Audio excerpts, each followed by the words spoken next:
Companions, envision yourselves as Napoleon Bonaparte.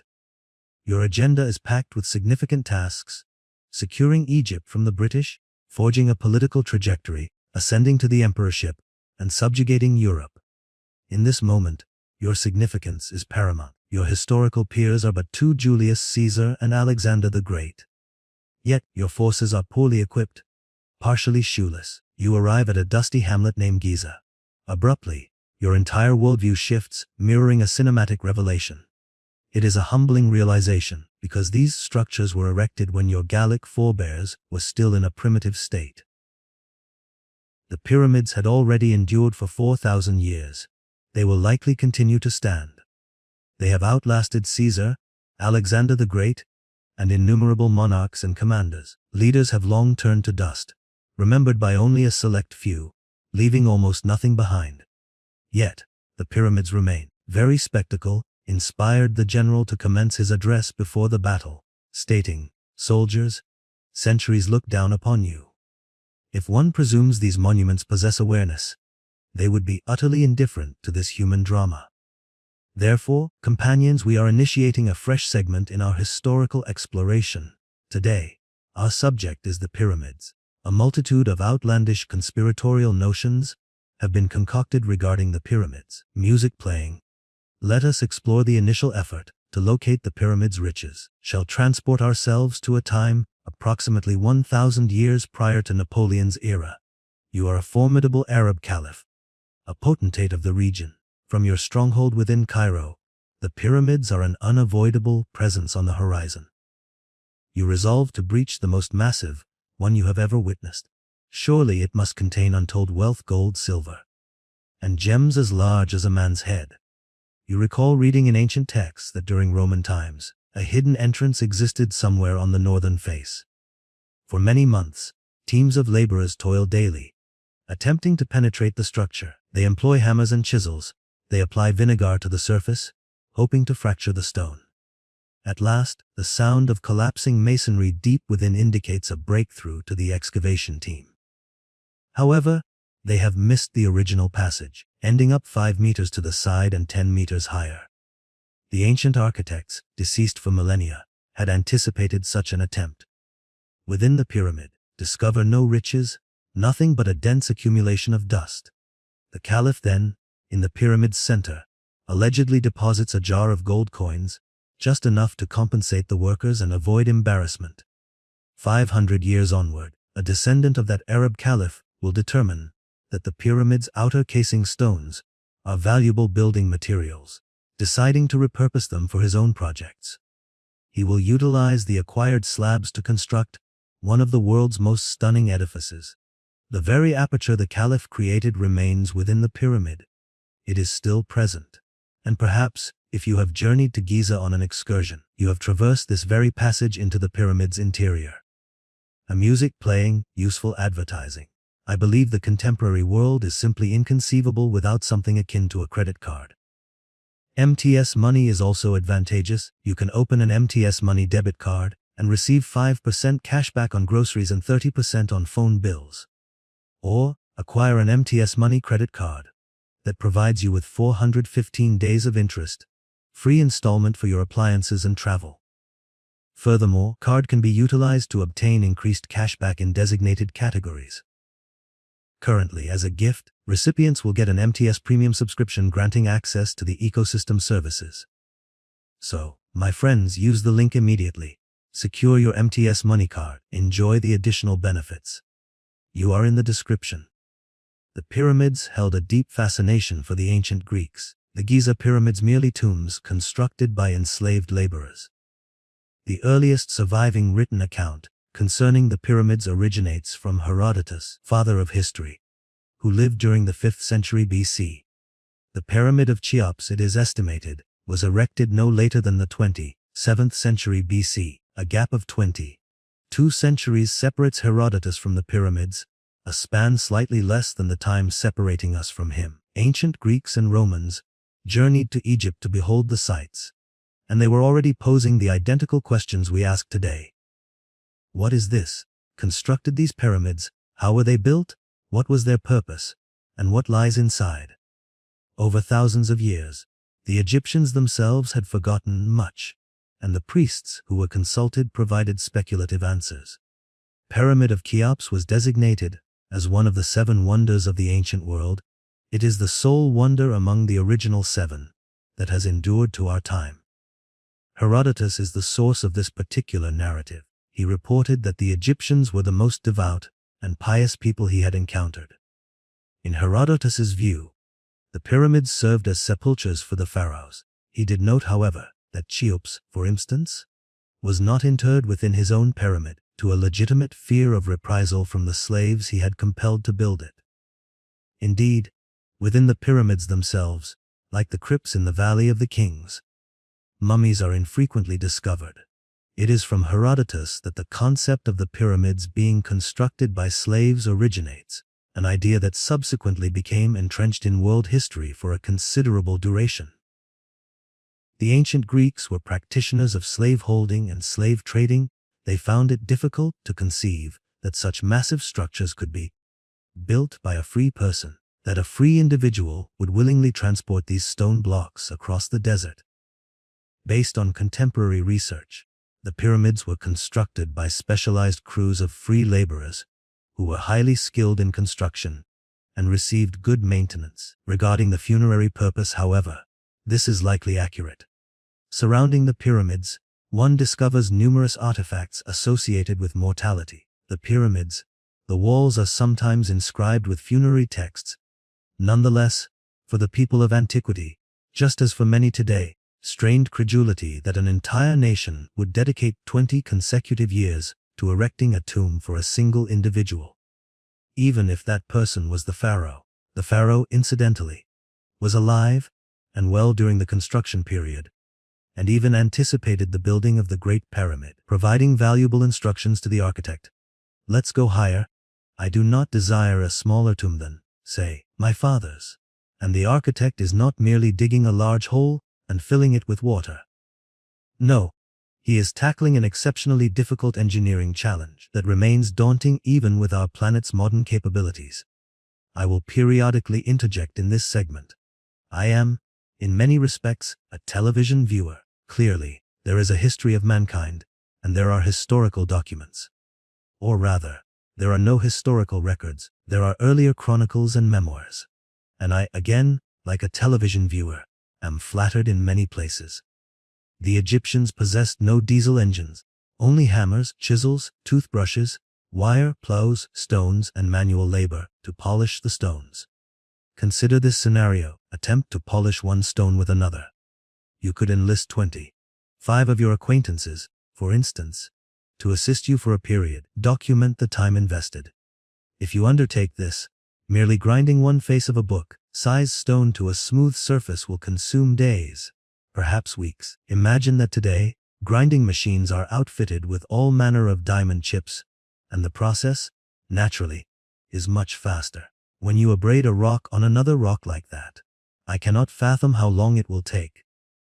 Let us return to the Pyramid of Cheops, as we will continually. It is, first, the largest, and second, the most famous pyramid globally. The pyramids possessed highly poetic, megalomaniacal titles: Hofu Horizon, the Shining of the Snow, or the Divine Micron, among others. Cheops is the Greek distortion of the pharaoh's name, Huf. Pyramid of Cheops reaches a height of 146 meters, with a base measuring 230 by 230 meters. For millennia, stood as the largest artificial object on Earth. This pyramid is composed of approximately 1.5 million stone blocks. While many are substantial, some are exceptionally heavy. The burial chamber is fashioned from granite blocks, the most massive of which weighs 30 tons. The total aggregate of materials includes 5 million tons of limestone and 8,000 tons of sandstone. The most widely accepted theory suggests its construction required 20 years. Given the number of blocks and the intricacy of the labor, years is an extremely short time frame. Indeed, I will add, that is a minimal duration. It is not even mathematically organized. It is blocks. It is not the logistics of moving it, but the method of movement. The masons plus the slaves. did they have to haul all those millions of blocks? Cannot visualize it in the 21st century. Yet, historians assert it was so. The pyramid was flawlessly aligned with the cardinal directions, constructed by individuals possessing advanced engineering knowledge. For example, the structure technically has 8 faces, each of the 4 sides is subtly split and slightly concave. Prior to the aforementioned Sultan's intervention, the pyramid was encased in white limestone slabs that rendered the edges visually flat rather than stepped as they appear today. Slabs were polished and fitted together with extreme precision. At the apex, a special capstone was placed, a smaller pyramidion which was gilded. Thus, stone gleamed in the sunlight, crowned with a gilded peak. One can only imagine the impact this must have had on the Egyptians. Of the details I noted, is that if you examine the pyramid's structure in pictures, it is not like uniform bricks. One block is here, another there, and so on. Are shorter, some are longer. So, not only was it logistically complex, but it was also meticulously designed. It is an extremely precise, complex, sophisticated engineering structure. It is not something an architect today would undertake lightly if you merely needed a restaurant opened or an apartment renovated. They might say, we'll tile the toilet here. It requires 16 2/10 tiles, and 1 tile will be cut by a worker and fitted into place. Now, imagine the calculations involved in the pyramids. I am unsure what ancient Egypt was like. Now returning to the pyramids, they remain impressive, even though we have seen the Burj Khalifa and witnessed humans travel into space. Imagine what it was like for a person of that era. You inhabit a mud hut roofed with palm fronds, you hunt crocodiles for dinner, or a crocodile hunts you, and you do not eat. And then, structure exists on the horizon. It is all clear, there are no questions. You must pay taxes to him and obey the priests. They pray to the crocodiles, they recognize the pharaoh as a living god. And they are simply awestruck by this pyramid that these peasants, spent 20 years constructing. Yet, simultaneously, they could create these architectural masterpieces. The primary concept one must grasp about ancient Egypt is that its lifeblood is the Nile River. He knows nothing in this regard has altered since the time of Khufu. The surrounding territory is desert. In terms of settlement, the Nile in the ancient world was the ultimate prize. It represented life and agriculture, and the ancient states that formed around such rivers shared a similar structure.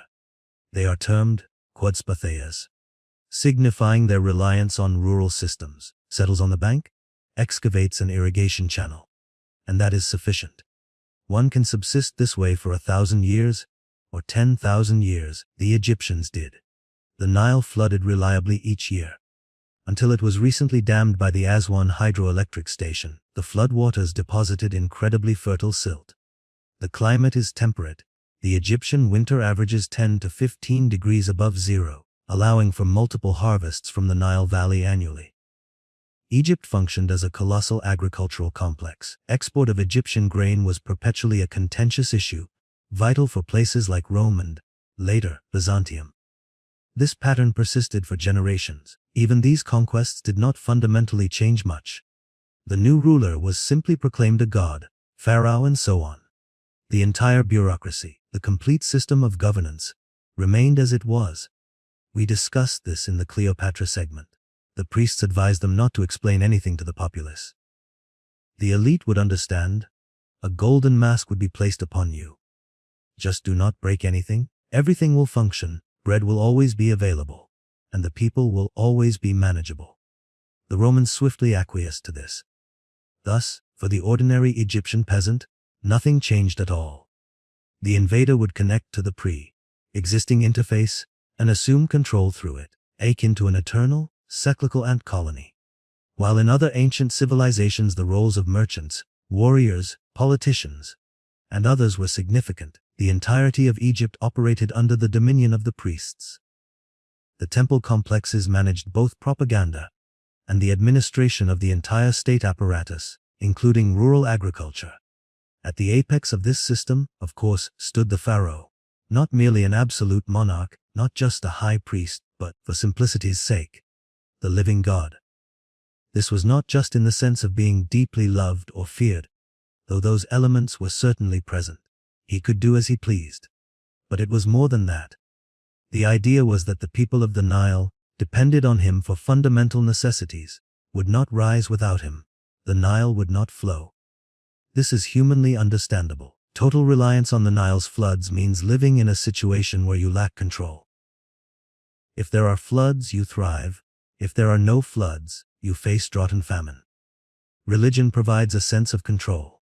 Why is there a drought? Because the sacred crocodiles were not fed properly. The rituals were not performed correctly. The priests may not have even known it was not about the crocodiles at all. But why perplex the population, farmers who have toiled in the fields for 100 generations and have long been capable of growing crops? They will not comprehend complex explanations, will not devote an hour to Egyptian religion. But a few words are necessary for clarity. The Egyptians lived according to the cyclical rhythm of the Nile's flooding, and their worldview was correspondingly cyclical. Wheat is planted, it grows, harvested, and new grain is sown. Religion of ancient Egypt. The principal deity in the Egyptian pantheon is Osiris, the god of fertility and the underworld. According to myth, he is murdered, dismembered, and cast into the Nile, yet he is resurrected. Consequently, the ancient Egyptians held a belief in an afterlife, not only for Osiris but also for themselves. Everything around us is renewed. The cycle of nature is eternal. Therefore, we probably do not truly die.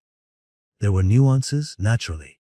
But the fundamental principle was that if you had a physical form to return to, you had to preserve the body you possessed.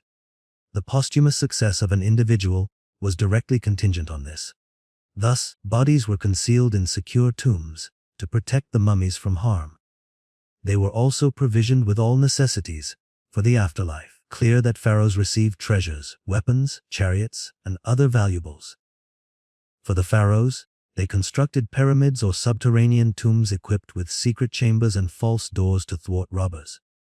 Yet, robbers would invariably come and plunder the graves. The most affluent individuals were wrapped in linens after death. Sometimes, the less fortunate were buried directly in the desert sand. It is believed the desert environment itself inspired the ancient Egyptians to practice a mummification. That was just the beginning. Soon enough, the Egyptians achieved great sophistication in mummification. There were specialized priests who possessed a thorough knowledge of anatomy. Why Egyptians need mummies?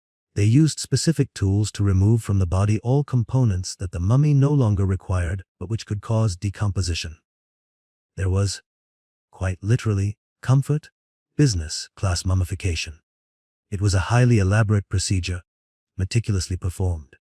It had to be executed in a timely manner, accompanied by the proper rituals, which amulet to place where, which words to recite. The Egyptians' perspective was that the afterlife was not fundamentally different from earthly existence. The fact that it was the afterlife did not really alter anything. Music playing, you might ask. Did they truly believe in all this? Consider that today's ultra-wealthy are deeply invested in cryonics.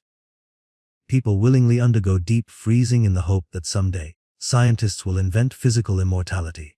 How the pyramids were built. But it is not just the fact that the world is in flux. In the distant future, scientists might achieve this. There is no guarantee it will happen, either. Far more likely that some individual in the year 2136 will accidentally press a button, and the facility will lose power. Suddenly, eternity becomes compromised. All these wealthy individuals will never be revived. But that possibility does not deter anyone. Egyptian mummification was essentially the same as cryonics, only predicated on magic rather than theoretical science. The Egyptian contemplated death throughout his life, not in a morbid sense, but because he hoped to live forever. From that viewpoint, the notion of the entire country dedicating 20 years to building a tomb for a pharaoh is not so absurd. And these were truly magnificent edifices. Pyramid was a national endeavor. For the Pyramid of Cheops, the location was chosen after a lengthy search. It was a new site, distinct from the previous one. They located a relatively flat limestone outcrop, which was ideal, solving the foundation problem immediately. The limestone for the pyramid could be quarried nearby. It was planned with remarkable precision. The layout was marked directly onto the limestone. Consequently, the difference in length between the various sides of the pyramid is no more than 4 centimeters. Interestingly, archaeologists were able to deduce from a mistake which side the builders began from. The rock was leveled, but the center was not. They left an elevation around which they commenced building. There is a common misconception that pyramids are composed of identical blocks. In reality, the stone blocks used for the core were of very different sizes and roughly finished. It is now believed they were moved from the quarry directly to the site. Was not simple, as the 3-ton blocks were used at the base of the pyramid, while the 1-ton blocks were used near the top. The unevenness might have even been compensated for by adding sand during construction. The shaped blocks were reserved for the outer layer and were laid in rows with a slight recess. They could work from the ground initially, then they began constructing scaffolding and ramps around the pyramids. As the pyramid grew, the scaffolding was partially dismantled, partly incorporated into the pyramid's core. It is 201 stories high. It is believed the top 10 floors are now missing. The chemical composition of the rock is now analyzed, revealing, among other things, charcoal. Finally, the facing. This is where the builders truly excelled. The facing was made of white limestone from a different quarry on the opposite bank of the Nile.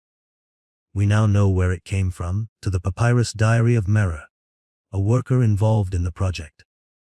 This was the individual responsible for the transportation of the facing blocks. These blocks were initially transported by boat and subsequently dragged to the building site using sledges. Scientists believe the slabs were positioned first and then polished in place. Yet again, this sounds straightforward. Polishing stone in that era by abrading it with a harder stone was an arduous and lengthy endeavor. The papyrus scrolls detailing Mera's diary, incidentally, were discovered near the Red Sea, at a location from which chiefs dispatched expeditions for copper ore and turquoise. Also know that specifically for the pyramid's construction, the pharaoh sought out suitable sources of red pigment and other natural dyes. Staggering feat is the Egyptians' use of granite.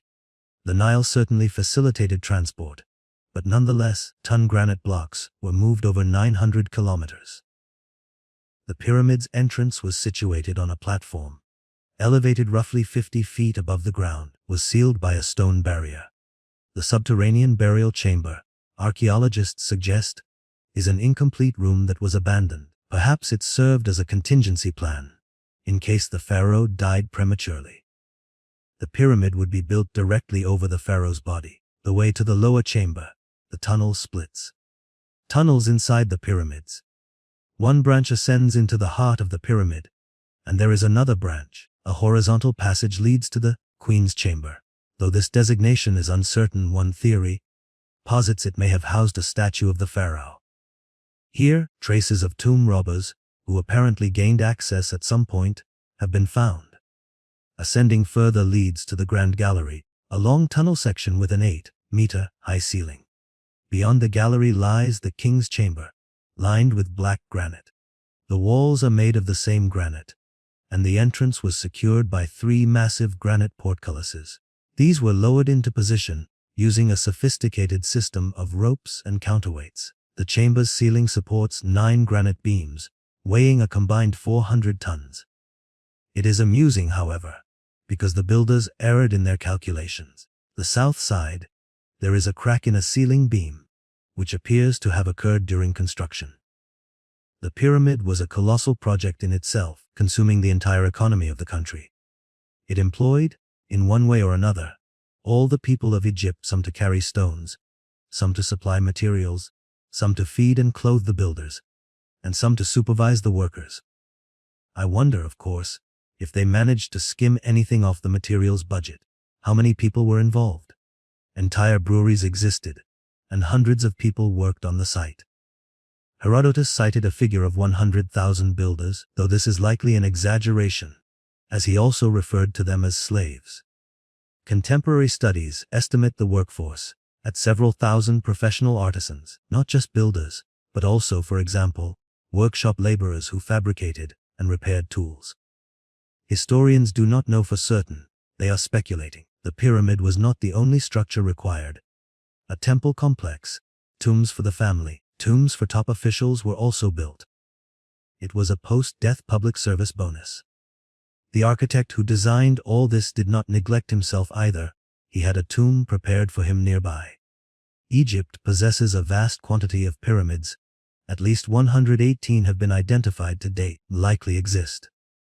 The most renowned, apart from the Great Pyramid, are the two others standing nearby, the Pyramid of Khafra and the Pyramid of Myceren. The latter pyramid is more modest, reaching only 66 meters in height, but its construction incorporates a monolith weighing over 200 tons. Pyramid also looks very stylish. It is faced not just with white limestone, but also with red granite. This pyramid was targeted by the famous Saladin, who ordered it to be destroyed. For 8 months, workers attempted to dismantle the pyramid, but they eventually gave up. They only managed to create a hole in one of the edges and informed their customer that destroying the pyramid would take longer than building it. Seems that by any other standard, the ancient Egyptian builders worked exceptionally well. The Saqqara Mosque, built in the 27th century BC, is considered the oldest in Egypt. The tomb of the Pharaohs is well preserved and provides insight into how pyramids were constructed in principle. Oldest finding. These earlier tombs are called mastabas. They were pyramid-shaped but stepped. The chambers with the mummies were located underground. Pharaoh Djoser had originally commissioned one of these, but the architect decided to experiment and built a new one atop it. The result was pleasing. First, it looked impressive, and second, it held symbolic value as a potential ladder to the sky. Interestingly, we even know the architect's name, Imhotep, the vizier of the pharaoh. He had such a successful career that, over 10 centuries, he was deified. The Egyptians, even much later, him as the god of wisdom and medicine. There are the pyramids of the pharaohs from the 5th and 6th dynasties. The walls of the inner chambers were found to be inscribed. These are the first examples found of the ancient Egyptian pyramid texts. They consist mostly of ritual descriptions, protective spells, and various useful life hacks for the deceased. Funerary texts found date from the 25th to 24th centuries BCE, subsequently form the basis of the Book of the Dead. Another famous burial complex is Dashur, located near the site of the ancient Egyptian city of Memphis. This is where the first pyramid was built, not in steps, but in the familiar smooth-sided shape. The pyramids here also serve as a good example of Egyptian experimentation. There were 11 of them. 5 are still standing, including the famous Black Pyramid, Pyramids of Dashur. The pyramid is black, and its capstone is in the first room of the Cairo Museum. It is, of course, a perfectionist's nightmare. 2. A flat top. We have not yet figured out why. One version suggests a design flaw required a change mid-construction to prevent collapse. That is unlikely, because the patron was Pharaoh Sneferu, the father of Cheops, who left 2 more pyramids. The first one that is truly a pyramid is the Pink Pyramid. It is the 3rd tallest pyramid in the world, after Cheops and Khafra, standing at 109.5 meters high. The limestone under its cladding had an unusual hue. Pyramids were even built outside of Egypt, from the 9th to the 4th century, in the territory of the ancient kingdom of Sudan. This was the Meroitic kingdom, inhabited by Nubians who were heavily influenced by Egypt. The Nubian Meroites did, in fact, imitate the older Egyptian style. They built pyramids too. They were small, the largest was 100 feet high. The Pyramids of Nubia. But there are many pyramids, 255 of them. Have not seen all of them, because in the 19th century, an Italian archaeologist, Giuseppe Fellini, came to the region. He told the locals he was an archaeologist, but he was truly an adventurer and treasure hunter. Quickly tired of digging for treasure with a shovel, and proceeded to blow up about 40 pyramids with dynamite. I mean, educated people knew that ancient Egypt existed, that there were pyramids and other artifacts left somewhere. The first to bring back a proper image of the pyramids were the scholars in Napoleon's entourage. The Egyptians had been living in Egypt for 1,000 years. The Arabs had no idea what it was like to be a Copt. Conspiracy theories about the pyramid building. Ancient papyrus could be used as fuel. Mummies were unearthed, crushed, and sold as medicinal supplements. Napoleon was the first to bring a full-fledged scientific expedition to Egypt, subsequently produced a voluminous report. Thus, Egyptology begins in the 19th century. It was a very turbulent time, very fashionable, very popular. Then, in the early 20th century, there was a surge of esotericism and occultism. The scientific tradition, meanwhile, yet been firmly established. Many explorers were amateurs or even common frauds. As I mentioned, dynamite was used extensively. In short, all sorts of esoteric and occult theories began to sprout around the pyramids. There were so many that the term pyramidology was coined, especially common for people to move, based on numerology. In 1859, Englishman John Taylor published a book titled The Great Pyramid. It was.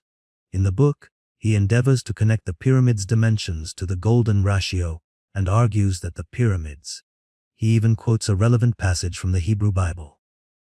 Taylor was not a scientist. He was a publisher who profited from his own research. He was the first to initiate pyramidology. There was a sect that believed the British were one of the 10 lost tribes of Israel. The proof they offered was this: basic Egyptian unit of length, if you squint, is about the same as an inch.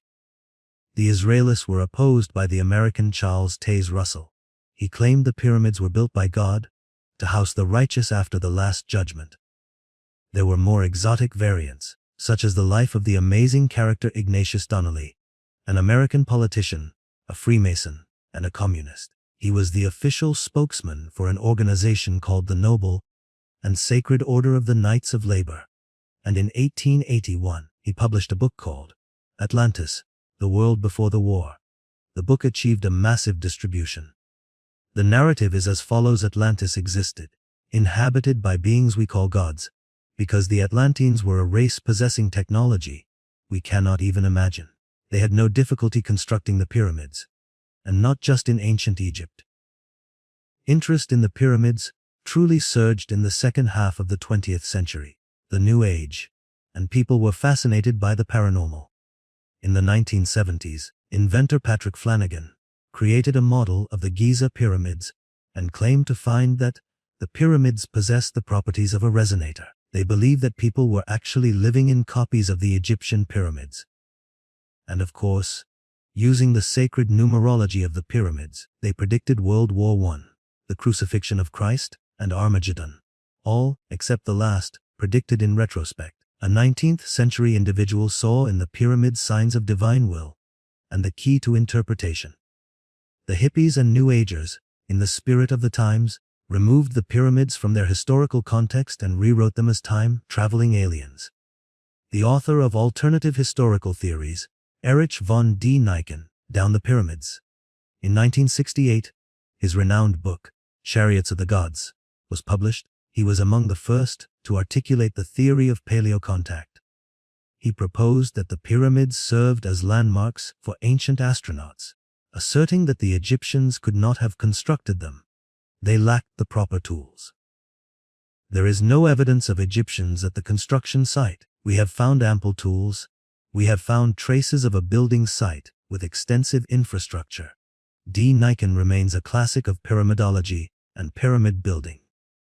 This formed the foundation for numerous other speculations, notably the Orion correlation theory. This hypothesis concerns the alignment of the three main pyramids at Giza and the Sphinx relative to the stars. And so, you can see the mathematically significant proportions, the exact alignment with the cardinal directions. They still claim that if you divide one dimension by another, you get the number pi. You can verify it if you wish. It is quite exciting. You can watch the documentary, The Pyramid Mysteries. The simplest way to think about it is that the Egyptians, just like us, appreciated proportions and the beauty of mathematics and geometry. Mathematics requires three things: something to write with, something to write on, preferably a head to think with. Ink existed in ancient Egypt. Papyrus existed. There was time to think tens of thousands of years ago. There was no other entertainment, as tic-tac-toe had not yet been invented. And by the way, remnants of Egyptian mathematical treatises do exist. Is the so-called Moscow mathematical papyrus. a textbook on basic geometry. It is certainly beautiful, very much in the spirit of ancient Egypt. In all these conspiracy theories, it is interesting that there is a modern belief that people in the past could not have been smarter than people in the present. Some super advanced alien must have arrived, built the whole thing, polished it with a laser beam and a nuclear hammer, and departed. Live in an age of progress, and are accustomed to it being linear. Today a steam train, tomorrow a car, the day after tomorrow a starship. Everything complex and impressive is automatic. There are, in fact, a million alternative versions of the pyramid's purpose and origin. A professional Egyptologist receives about 1 email a week on this topic. The Sphinx is the arrow of this clock, a message from the past to the future, where the Pioneer spacecraft's plaques information is encoded. What else? A granary from the Bible. That is a medieval version. Christian pilgrimages have been proposed. Fertilizer plants, the headquarters of intelligent dinosaurs killed in a nuclear war, an alien base, even a new space station. There are pyramidologists and pyramid building scientists who insist that the Pyramid of Cheops is on the same line as the pyramids of the Incas, Easter Island, Khor Wat, and other such sites. It is clear that we have a spherical planet, and if you desire it enough, everything can be on a single line, depending on how you draw it. But why would the Egyptians have a helicopter? I am not sure if it is the modern American helicopters. It is probably the combat trainer that will be used. I mean, obviously, yes, it is offensive and often true, but not always. So far, the main argument against the religious function of pyramids is this, and that kind of thing has happened in history. For example, in the 19th century, experts were convinced that the ancient Romans had a very strong sense of smell. The Romans used to worship running water and river nymphs in these temples. By the end of the 19th century, the major European cities had switched. Findings of scientists and archaeologists, and then the experts realized that these were not temples of river nymphs, but ancient Roman toilets that drained into the city's sewers. In the 23rd century, humanity suddenly realizes that it is not a tomb, and it literally slaps itself on the forehead and says, "Oh my God, this is a..." If there is enough hard evidence, mainstream science will not hide it. But the tombs version is the most convincing one so far. New information is constantly emerging. For example, in 1993, a small robot was dispatched into what were believed to be ventilation shafts within the Great Pyramid of Cheops. It turns out they are not air shafts. They would lead outside, but they do not. The main theory is that these were symbolic channels through which the pharaoh's soul could leave the pyramid and return.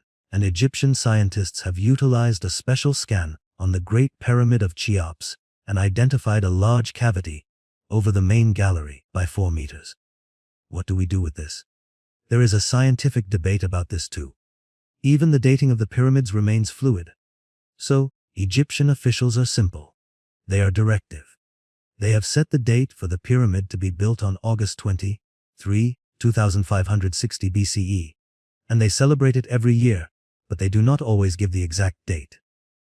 Recently, in Scotland, samples of wood were found that were borrowed from the Queen's chamber 100 years ago by a deceased Englishman. They showed a fox from 3341 BC. So there is this notion now that the Egyptian Book of the Dead says, "I have discovered the ways. To the heavens belongs the earth, and to the earth belongs the sky, and no one is there to oppose me. I have exalted your face, Lord of eternity." Here is the style of the 21st century, and I think that is a very good thing because I believe, of course, I am not a scientist, why the official version is not convincing. I know what they were for, and I am not ready to say. But as a simple viewer I have a question. My dear friends, we are used to the fact that civilization in our country develops gradually. A learned man in ancient Russia learned to erect, for example, defensive structures. Then, in the beginning, people in Europe, or in Asia, started building temples, and they kept building them, changing them, and improving them. Then there was the Renaissance, and it all came back. But still, humanity never forgot how to build houses, how to build defenses. And here are the pyramids. thought that slaves had brought the stones in or Freemasons had polished them. And they had built these pyramids to an incredible height, do not know what they were for. Well, civilization just dropped them and moved on. And the people who lived there, they later. And then the Persians came, then the Arabs, and the pyramids stand. And they stand, and they stand. There is really not much on earth that stands, the hell with everybody standing on the. So both of these versions, of course, are not convincing. They could not have made it with a chisel, and with a hammer, stone upon stone, and they could not have measured it. Because even to build a wooden toilet in your own backyard, you need to have some kind of skill, some kind of mathematical knowledge. And that is what I am thinking about, answering the questions: what are the pyramids for, and who built them? I cannot tell you, but it is probably aliens. I will see you later.